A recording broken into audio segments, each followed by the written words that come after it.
Akhirnya, sang pebasket sombong angkat bicara. Denny Sumargo, sosok yang selalu menjadi tempat curhat para artis bermasalah, memberikan tanggapan mengejutkan terkait kasus Inara dan Fahmi. Densu mengaku sudah melihat potongan video CCTV viral itu, meski hanya sekitar 15 detik. Pengakuan Densu ini sangat penting. Dia menyebut wajah di video itu memang remang-remang atau tidak begitu jelas. Namun dia memvalidasi ucapan Wardinata, istri Fahmi, bahwa bukti itu didapat dari orang asing, bukan dari Virgun. Di tengah panasnya hujatan, Densu justru menolak merendahkan Fahmi. Apa alasan Densu bersikap netral? Simak pandangan bijaknya. Assalamualaikum, selamat datang kembali. Teman-teman, kalau Bang Densu sudah komentar, biasanya beritanya valid, no debat. Di tengah kericuhan kasus Inara Fahmi, Denny Sumargo muncul sebagai penengah yang mendinginkan suasana. Kepada awak media, Densu tidak menampik adanya video CCTV yang beredar. Densu berkata, "Gue udah lihat, dikasih lihat dikit, sekitar 15 detikan lah." Namun, Densu yang jujur memberikan disclaimer penting. Menurut pandangan matanya, kualitas video itu tidak HD seperti yang digembor-gemborkan. Wajahnya nggak begitu jelas sih, agak blur. Cuma ya gesturnya begitu, ujar Densu. Pernyataan ini objektif. Densu tidak mau menuduh 100% itu Inara kalau gambarnya buram. Tapi dia juga tidak menyangkal eksistensi videonya. Yang paling menarik, Densu mengkonfirmasi soal asal-usul video. Densu membenarkan cerita Wardinata bahwa ada stranger atau orang asing yang mengirimkan file itu. Ini mematahkan tuduhan Inara ke Virgon. Densu juga mengerikan pesan menyentuh buat Fahmi yang sedang dihujat satu negara. Mari kita simak.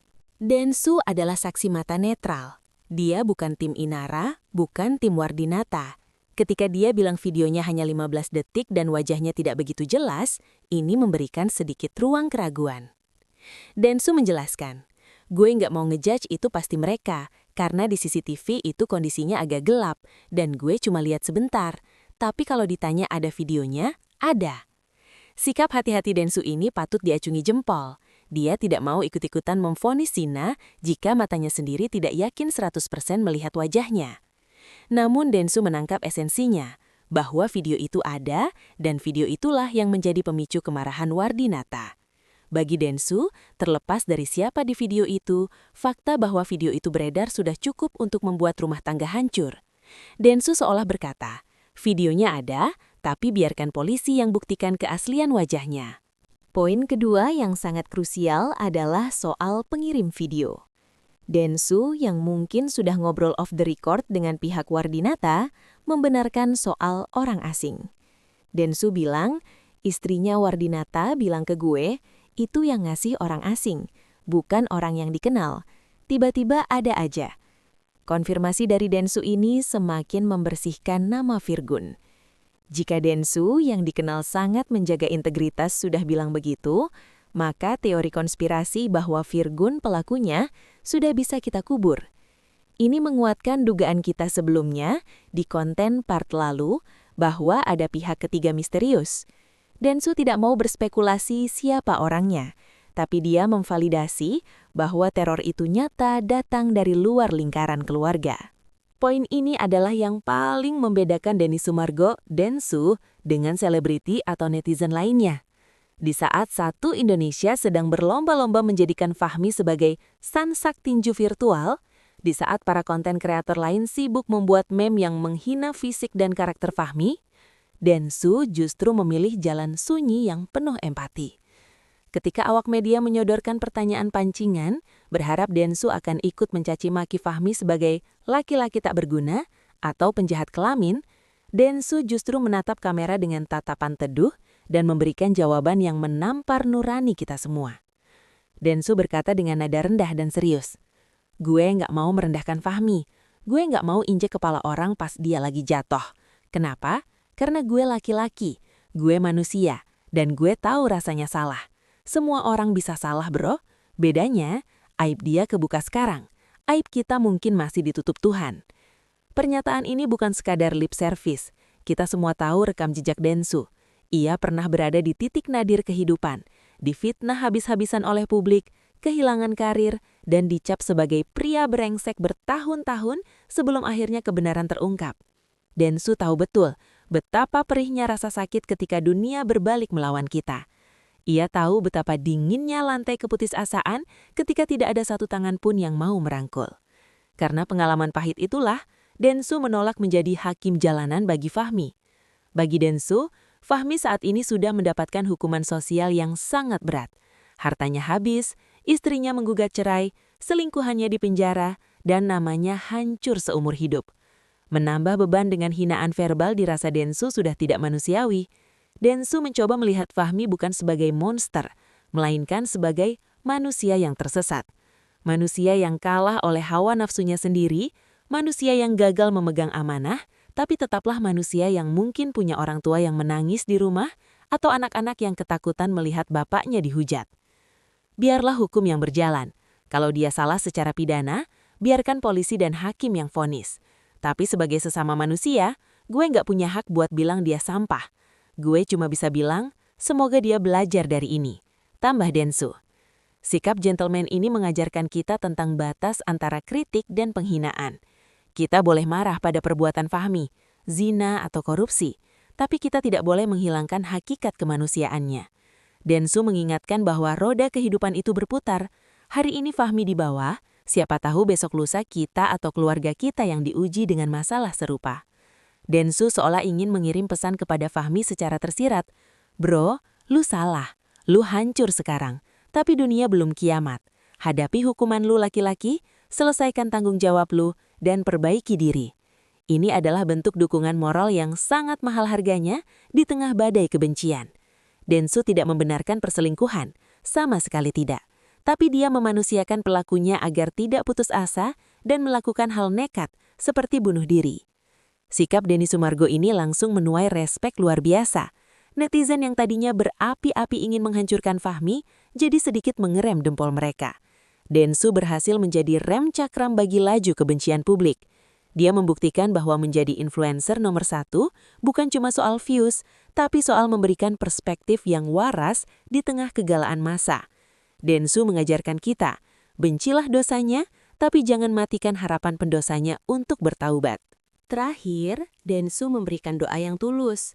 Meskipun kasus ini kelihatannya buntu, Wardinata lapor polisi, Inara lapor balik, rebutan harta, Densu tetap optimis. Gue cuma berdoa semoga ada titik temu. Kasus ini kan panjang ya, kasihan energi habis, kasihan anak-anak. Semoga ada jalan tengah yang terbaik buat semuanya. Tutup Densu. Apa maksud titik temu ini? Mungkin perdamaian, restoratif justice, atau perpisahan baik-baik tanpa saling lapor penjara. Densu melihat dari kacamata big picture. Kalau terus-terusan ribut, yang hancur bukan cuma Inara atau Fahmi, tapi masa depan anak-anak mereka semua. Pesan damai dari Densu ini menjadi penyejuk di tengah panasnya perseteruan. Dia mengajak netizen untuk berhenti mengompori dan mulai mendoakan solusi. Sahabat sekalian, di penghujung pembahasan kali ini mari kita tarik napas dalam-dalam dan merenungkan pesan tersirat yang disampaikan oleh Denny Sumargo. Di tengah riuh rendahnya media sosial yang berlomba-lomba menggoreng isu Inara dan Fahmi, di tengah jutaan komentar netizen yang berlomba menjadi hakim jalanan paling sadis, Denny Sumargo hadir bukan sebagai kompor yang memanaskan suasana, melainkan sebagai air yang menyejukkan. Sikap Densu hari ini adalah definisi sejati dari kedewasaan emosional.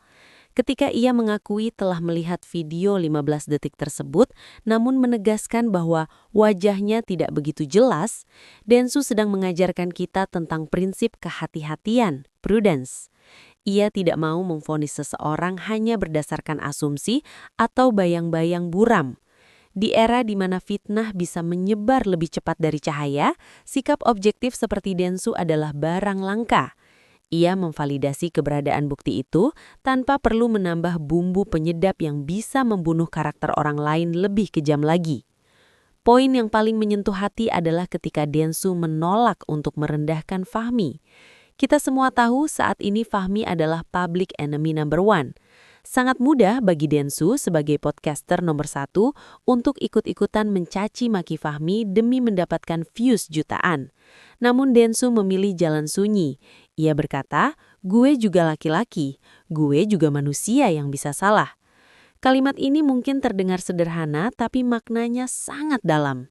Densu yang pernah merasakan hancurnya karir dan reputasi akibat fitnah di masa lalunya, sangat paham betapa sakitnya diinjak-injak saat sedang terpuruk. Ia tahu bahwa menghancurkan Fahmi hingga ke akar-akarnya tidak akan memperbaiki keadaan, tidak akan menghapus dosa yang sudah terjadi, dan tidak akan mengembalikan keutuhan rumah tangga Wardinata. Densu mengajak kita untuk melihat Fahmi bukan hanya sebagai pelaku, tapi sebagai manusia yang sedang tersesat dan kini sedang menuai badai akibat perbuatannya sendiri.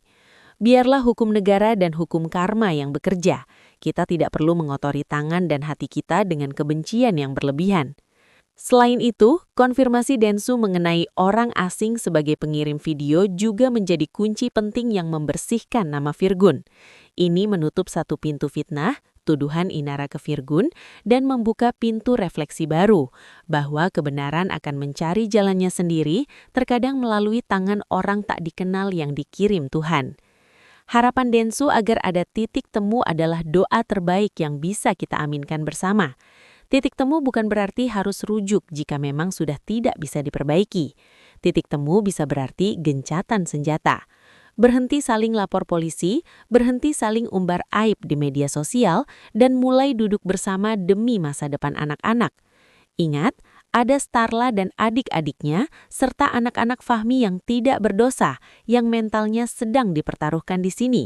Semakin lama kasus ini berkepanjangan, semakin dalam luka batin yang akan ditanggung oleh generasi penerus mereka.